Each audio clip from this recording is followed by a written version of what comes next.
Then after you've applied those two items, you can use your goldenrod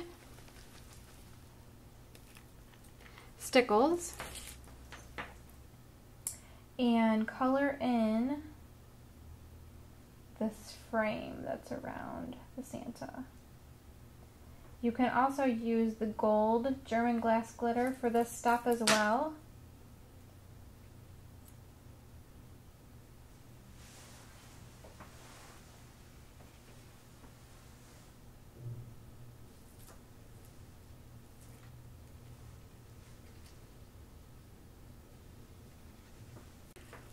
So we're just gonna set that aside now and let that dry, and after it's dried, we're going to use our Tim Holtz Distress Ink and Brush Corduroy and our Ink Essentials ink blending tool and just make that a little bit more aged. Now we're going to be making the ruffle portion of our wreath. That's the center part right here. We're going to use the Melissa Francis crepe paper. And it comes in a really nice little package with 4 different colors. This has been a hot product. Actually, all of the Melissa Francis stuff has been a great seller for us. It's very popular. So I want to make an 8-inch rosette for the center.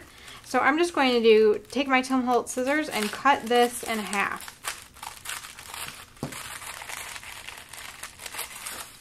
And then you're going to want to age this. So you can use a little bit of your Distress ink.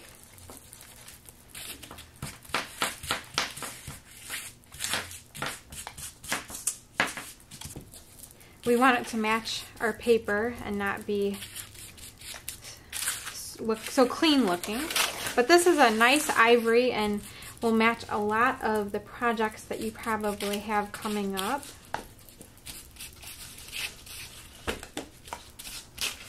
Then the next thing that I would advise you to do before you make your rosette is to stickle the edge, just like I have done here on our original wreath. And I'm going to do that for you on this plain piece I have.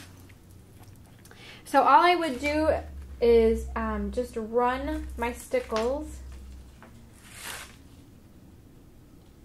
down the edge, just like this. And then let it dry before you do your rosette. It's much more difficult, I know from experience, doing this after the rosette is already completed. So let's set this aside and we'll see if I need any extra. But what I'm going to do is just start gathering the crepe paper up, and I'm going to start to move in a diagonal motion so that I start to create a circle. And then you want to staple it as you're going along to hold it in place.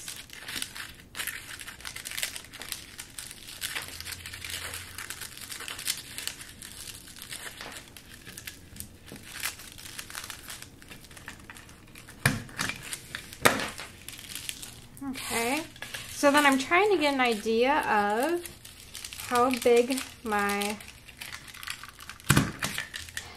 rosette needs to be here in order to fill the center of my wreath. So I need to go a little bit more, so I do need some extra crepe paper here.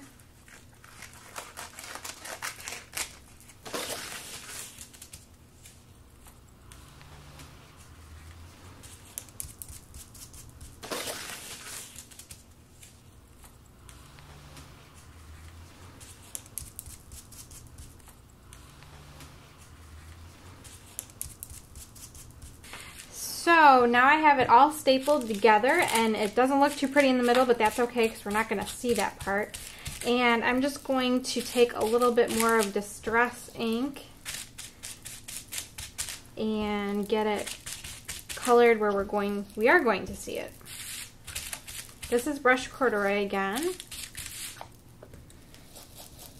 but I can go around the edges with my Distress ink, and I can even do that after the fact, after he's all put on the wreath. Okay, so I will lay this out and show you how that is placed.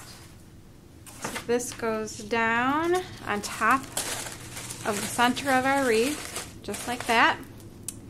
And then our Santa goes in the center.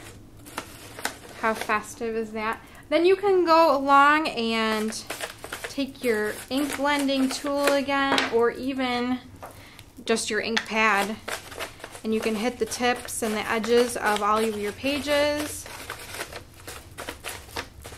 And this is Distress ink, so it will fade as it dries. So I would just continue to do that until I get the aged look that I am wanting.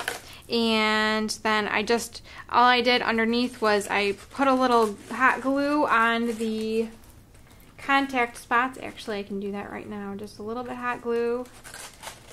And just lay your paper mache down on top to secure it. And then your Santa goes in the center, and you glue him down the same way as well. And I don't want to do that right now because I want to make sure that I age the edges of the Santa before I get them all glued down. Now the last step for our wreath is to make the bow.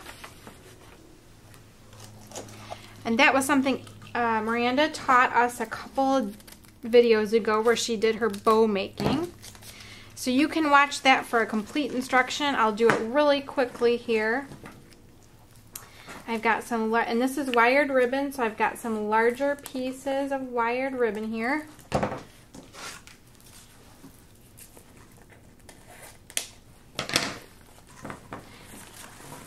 And then we're just going to loop these around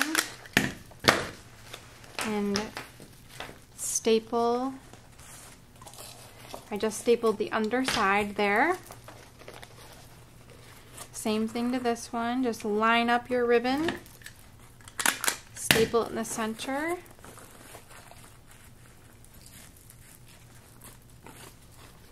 And I have a little bit of a shorter piece here.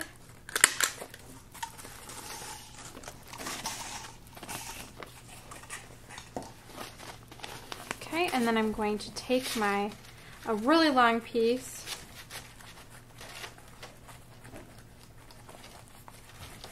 and just tie a knot.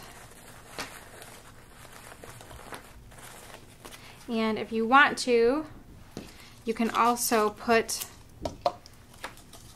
some little curlicues in from some smaller ribbon.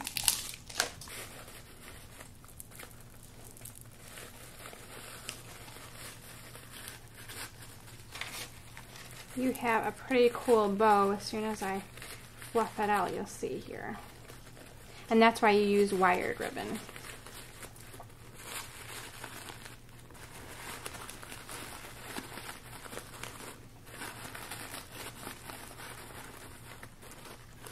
Okay, so we bring our wreath back into frame here.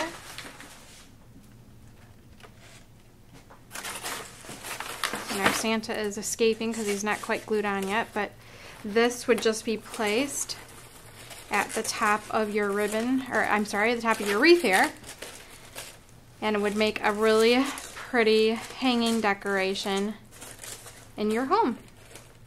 Thanks again for watching another holiday project brought to you by CustomCrafts.com. This is one video in a series of holiday home decor projects that we did, so make sure you check those out on our YouTube channel. Thanks very much and have a great holiday.